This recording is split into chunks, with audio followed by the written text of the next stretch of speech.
समुद्र के बीचों बीच एक विशाल जहाज धीरे धीरे आगे बढ़ रहा है। इतना बड़ा कि उसके सामने बड़े बड़े जहाज भी छोटे लगते हैं।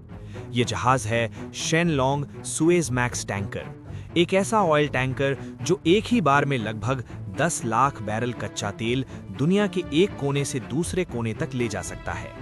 लेकिन सवाल ये है, आखिर इतना बड़ा जहाज कैसे बनता है और समुद्र में इसका असली काम क्या होता है?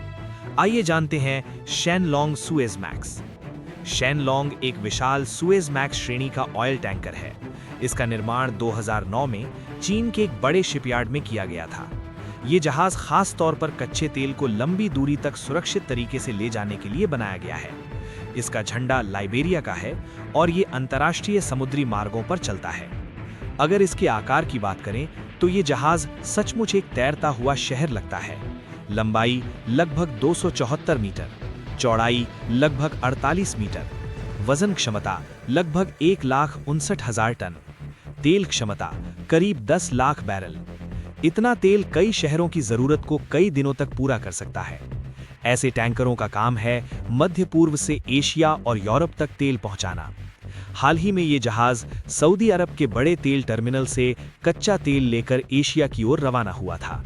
समुद्र के खतरनाक रास्तों और लंबी दूरी के बावजूद ये जहाज बिना रुके हजारों किलोमीटर की यात्रा करते हैं।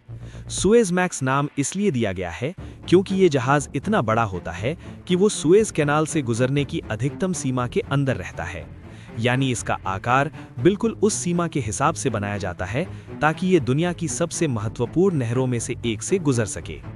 दुनिया की अर्थव्यवस्था में तेल का बहुत बड़ा योगदान है और इस तेल को एक देश से दूसरे देश तक पहुंचाने में ऐसे विशाल टैंकरों की भूमिका बेहद महत्वपूर्ण होती है। शेनलोंग जैसे जहाज समुद्र के अनदेखे नायक हैं। समुद्र की लहरों पर चलता ये विशाल जहाज हमें याद दिलाता है कि दुनिया की अर्थव्यवस्था को चलाने में समुद्री रास्तों की कितनी बड़ी भूमिका है। स्ट्रेट ऑफ हॉर्मुज पार कर मुंबई के जवाहर द्वीप टर्मिनल पहुंच गया है। ईरान ने भारत के विदेश मंत्री और ईरानी अधिकारियों के बीच बातचीत के बाद भारतीय झंडे वाले तेल टैंकरों को इस मार्ग से सुरक्षित गुजरने की अनुमति दे दी है। शेनलोंग सुएज मैक्स नामक लाइबेरिया ध्वज वाला टैंकर जो सऊदी अरब से कच्चा तेल लेकर आ रहा था, सुरक्षित रूप से हॉर्मुज जलडमरू मध्य पार कर मुंबई पोर्ट पहुंचा। इस जहाज में लगभग 1,35,335 मीट्रिक टन कच्चा तेल था। चालक दल ने हमलों से बचने के लिए इलेक्ट्रॉनिक नेविगेशन बंद करके गोइंग डार्क और केवल अपनी विशेषज्ञता के आधार पर इस खतरनाक रास्ते को पार किया। वर्तमान में इस क्षेत्र में स्थिति गंभीर बनी हुई है। अब तक 19 से अधिक टैंकरों और मालवाहक जहाज़ों पर हमले हो चुके हैं। ये युद्ध शुरू होने के बाद भारत पहुंचने वाला पहला प्रमुख टैंकर है जो लगभग 1.35 लाख टन कच्चा तेल लेकर आया है।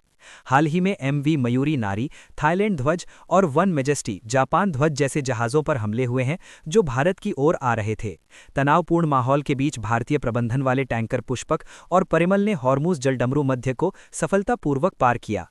ईरान के कड़े सैन्य नियंत्रण, ड्रोन माइन मिसाइल खतरे के बावजूद ये भारतीय जहाज सुरक्षित निकल गए। भारतीय नौसेना ने इन जहाज़ों को सुरक्षित मार्ग प्रदान किया।